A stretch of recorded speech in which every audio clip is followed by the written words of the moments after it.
मंदिर का पुजारी हर मंगलवार को मुझे प्रसाद देते।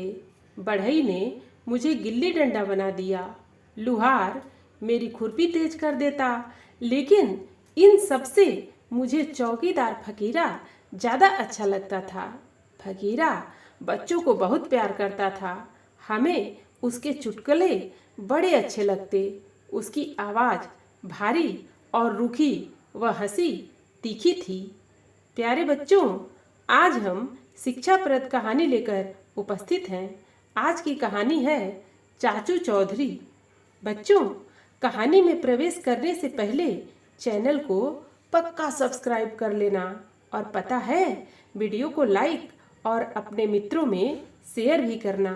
कमेंट जरूर करना मेरे प्यारे बच्चों। तो आइए चलते हैं कहानी की ओर। मेरे माता पिता ने मुझे कुछ समय के लिए चाचा के यहाँ भेजने का निश्चय किया।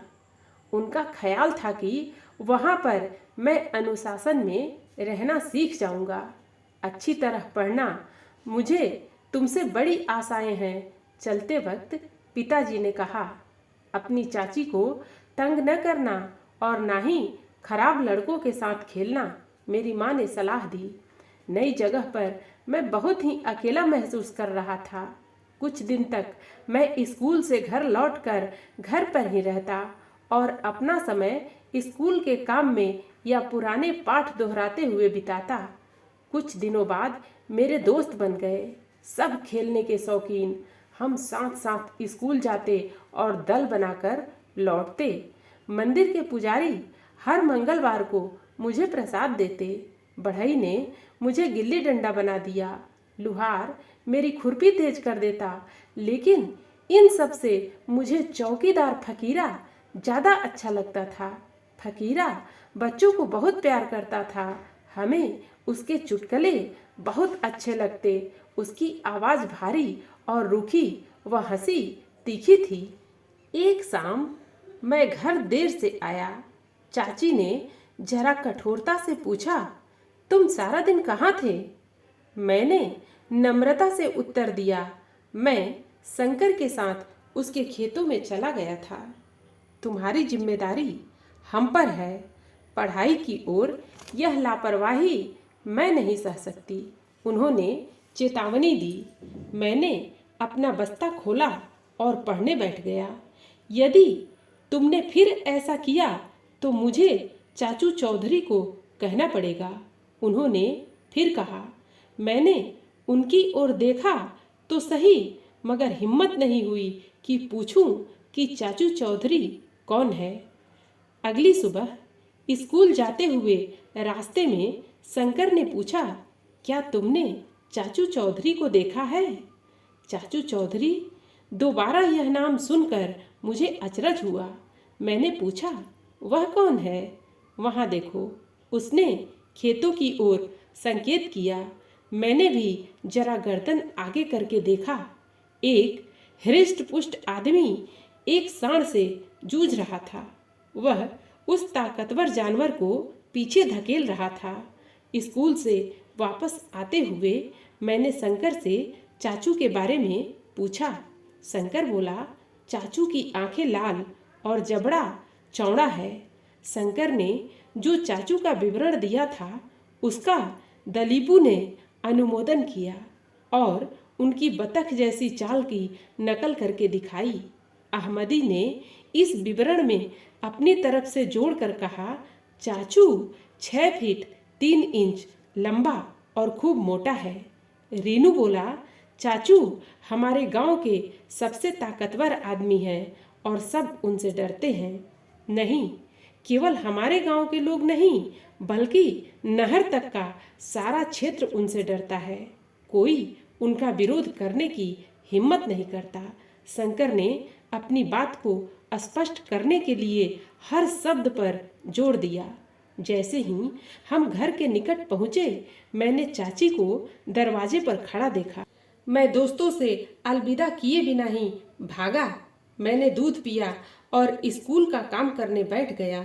लेकिन चाचू का डर सारा समय मेरे मन में बना रहा। गांव के सब लोग चाचू से डरते हैं। मैंने यह शब्द स्वयं ही दोहराए। रात को मैंने चाचा से चाचू चौधरी के बारे में पूछा। चाचा बोले, वह बहुत शेर दिल बहादुर आदमी है। उनका दिल बहुत बड़ा है। एक बार उन्होंने 3 डाकुओं को जो हमारा गांव लूटने आए थे मार दिया था। क्या उन्होंने अकेले ही तीनों को मार दिया?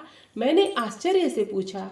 हाँ, उसके बाद किसी डकैत ने हमारे गांव के नजदीक भी आने की हिम्मत नहीं की, चाचा ने गर्व से कहा। तब तो उन्हें बहादुरी के लिए बहुत बड़ा इनाम मिला होगा। क्या तुम चाचू से मिलना चाहोगे? चाचा ने एकाएक पूछा। नहीं नहीं, मुझे उनसे डर लगता है। मैं उनसे नहीं मिलना चाहता, मैं डर कर बोला। चाचा तो हंस पड़े, मगर चाची ने अपनी मुस्कुराहट दबा ली। मुझे यह भी पता चला कि सरहला गांव को आमतौर पर खूनी सरहला इसलिए कहा जाता है क्योंकि वहां कई हत्याएं हुई थीं। कुछ दिनों तक मुझे इस तरह के नाम वाले गांव में पढ़ने में शर्म आती थी। एक दिन स्कूल से लौटते हुए हमने एक आदमी को कब्र खोदते देखा। मैंने पहली बार कब्र देखी थी। कब्र एक गहरा अंधेरा गड्ढा थी। एक दिन रविवार की दोपहर जब सब घर के भीतर थे, मैं घर के सामने की जमीन खोदने लगा। अरे, तुम यहाँ क्या कर रहे हो? मैंने फटी सी आवाज सुनी। मैं कब्र खोद रहा हूँ, मैंने बिना मुंह ऊपर उठाए ही कहा। मुझे पक्का यकीन था कि यह फकीरा है। यह कब्र किसके लिए है? फकीरा, तुम्हारे भूत के लिए। लेकिन मैं बहुत बड़ा हूँ और कब्र छोटी। मैं तुम्हारे टुकड़े काट कर। एक हंसी गूंज उठी। मैंने मुड़कर देखा, यह तो चाचू थे।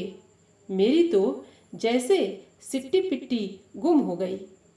अरे, तुम परेशान क्यों हो? चाचू ने प्यार से पूछा। अपनी खुरपी और चप्पलें वहीं छोड़कर मैं भागा।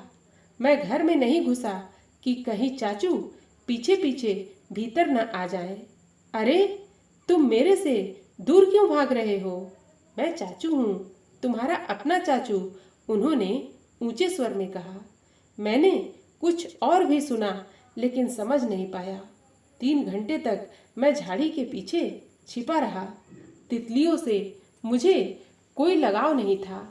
ऐसा लगता था कि वे चाचू को उनकी कब्र खोदने वाले के बारे में बता देंगी। इस घटना के पश्चात जहाँ तक संभव हो सका था, मैं चाचू से दूर रहने की ही कोशिश करता।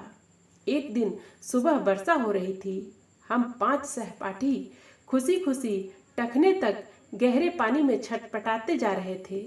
चाचू ने ही हमें आगे आने वाले नाले के बारे में बताया। चाचू वास्तव में ही महान है, दलीपू ने कहा। मैं केवल अपना सिर हिला सका। एक शाम हम जब रेत के टीले पर खेल रहे थे, दलीपू ने सेखी बघारी। जब बड़ा होकर ताकतवर हो जाऊंगा तो चाचू की गर्दन पकड़ लूंगा। अहमदी ने उत्तर दिया, लेकिन उनकी तो गर्दन ही नहीं है। सब हंसने लगे, लेकिन मैं नहीं हंसा। चाचू का सिर तो ऐसे है मानो ट्रक का हेडलाइट। रीनू बोला। एक बार फिर सब हंस पड़े। इस बार मैं बनावटी सी मुस्कुराहट मुस्कुराया। शंकर चिल्लाया, चाचू आ रहे हैं। मेरा तो पसीना छूटने लगा, लेकिन भगवान का शुक्र है शंकर ने मजाक किया था, लेकिन मेरा दिल अब भी धक धक कर रहा था। पहली त्रैमासिक परीक्षा में मैं कक्षा में प्रथम आया। चाचा ने मुझे शाबाशी दी, चाची ने मुझे मीठी रोटी खिलाई। मेरे दोस्त कहने लगे, यार फर्स्ट आए हो, मुंह तो मीठा करवाओ। चाचू भी मुझे बधाई देने आए। उन्हें देखकर मैंने स्वयं को गुसलखाने में बंद कर लिया, लेकिन मैं उन्हें चाचा और चाची से बातें करते सुन रहा था। अरे, हमारा नन्हा भतीजा कहाँ है? हमारा लायक भतीजा, चाचू ने कहा। चाचा ने कहा, बाहर खेल रहा होगा। चाचू ने घोषणा की, यदि वह सालाना परीक्षा में प्रथम रहा तो मैं उसे इनाम दूंगा। मैंने गर्व महसूस किया और बाहर निकलने का निश्चय किया। लेकिन चाचू को दूर से ही देखकर फिर भीतर भाग गया। एक दिन दोपहर को मैं मदारी का तमाशा देख रहा था। क्या मेरी कब्र तैयार है पाशु? पीछे से किसी ने पूछा। बिना पीछे देखे मैं वहां से भाग गया। मुझे पक्का भरोसा था कि एक दिन चाचू मुझे पकड़ लेंगे और सजा देंगे। छमाही परीक्षा में भी मैं प्रथम रहा। हालांकि मैंने जानबूझकर 2 प्रश्न छोड़ दिए थे। एक बार फिर मेरे दोस्त और अन्य लोग हमारे घर मुझे बधाई देने आए। मेरे माता पिता ने भी बधाई का पत्र भेजा, लेकिन प्रभु का धन्यवाद, चाचू इस बार नहीं आए। उस रात चाचा ने मुझे बताया, चाचू गरीबों के प्रति बहुत उदार हैं। मैंने पूछा, क्या सच में वह उनकी मदद करते हैं? हाँ, चाचा बोले, वह बच्चों को भी बहुत प्यार करते हैं। मैं हक्का बक्का सा रह गया। तब वे हमें डराते क्यों हैं? मैंने पूछा। शायद सिर्फ मजे के लिए। क्या जो बच्चे पढ़ते नहीं चाचू उन्हें मारते हैं? चाचा ने मुस्कुराकर नहीं में सिर हिला दिया, लेकिन चाची ने झट से कहा, चाचू उन्हें नहीं छोड़ते जो अपने बड़ों का कहना नहीं मानते। परीक्षा समाप्त होने पर मैं अपने माता पिता के पास वापस आ गया। मुझे पता था कि अब पढ़ाई बंद करनी पड़ेगी, क्योंकि हमारे गांव में कोई हाई स्कूल नहीं था। फिर मेरे पिताजी की आय भी सीमित थी और मैं खूनी सरहला चाचू के डर से नहीं जाना चाहता था। मेरे हृदय के एक कोने में चाचू के लिए सम्मान भी था, उनसे डरने के लिए अपने को धिक्कारता भी था। परीक्षा का परिणाम निकला। पाशु, तुमने तो स्कूल का रिकॉर्ड तोड़ दिया है। तुम्हारे नंबर 80% से भी ज़्यादा हैं। चाचा स्वयं यह अच्छा समाचार लेकर आए थे। मैं बहुत प्रसन्न था, लेकिन जब उन्होंने कहा, चाचू अपना वायदा भूले नहीं हैं, यह सुनकर मेरा रंग उड़ गया। मैं गांव इसलिए नहीं जाऊंगा कि मैं चाचू से कुछ कापियां और पेंसिलें उपहार में पा सकूं। मैंने दृढ़ता से कहा। चाचू तुम्हें खा तो नहीं जाएंगे? चाचा ने कहा, इनाम तो इनाम ही है, चाहे कितना छोटा क्यों न हो। पिताजी बोले। माँ ने बीच में पढ़कर कहा, पाशु अभी नहीं जाएगा, वह कुछ दिनों बाद मेरे साथ जाएगा। मुझे पता है कि चाचू बच्चों को बहुत प्यार करते हैं। अगले सप्ताह एक संदेश आया, चाचू बीमार हैं और वह पासू को देखना चाहते हैं। मैंने सोचा यह बहाना है। मैं वहां गया तो नहीं, लेकिन चाचू के बारे में सोचता रहा और उनके ठीक होने के लिए प्रार्थना करता रहा। 3 दिन पश्चात सरहला से एक और व्यक्ति आया। चाचू ने यह भेजा है जिससे पासू आगे पढ़ सके। संदेहवाहक बोला और कुछ नोट मेरे हाथ में रख दिए। उन्होंने रुपए क्यों भेजे? क्या वह ठीक नहीं है? यह प्रश्न मेरे मन में उमड़ घुमड़ रहा था। मेरी आंखें भर आईं। मेरे चाचू कैसे हैं? मैं उनके पास जाऊंगा। अब मैं उनसे नहीं डरता। मैंने बड़ी हिम्मत करके कहा। माँ ने रुपए गिने, पूरे 500 थे। चाचू का अपना कोई बच्चा नहीं है और वह बहुत अकेला महसूस करते हैं। गांव से आए व्यक्ति ने कहा, मैं वहीं जाऊंगा और वहीं पढ़ूंगा। मैं बोला। मेरे आंसू बिना रुके बहे जा रहे थे। बच्चों, फिर मिलते हैं अगली कहानी के साथ। धन्यवाद।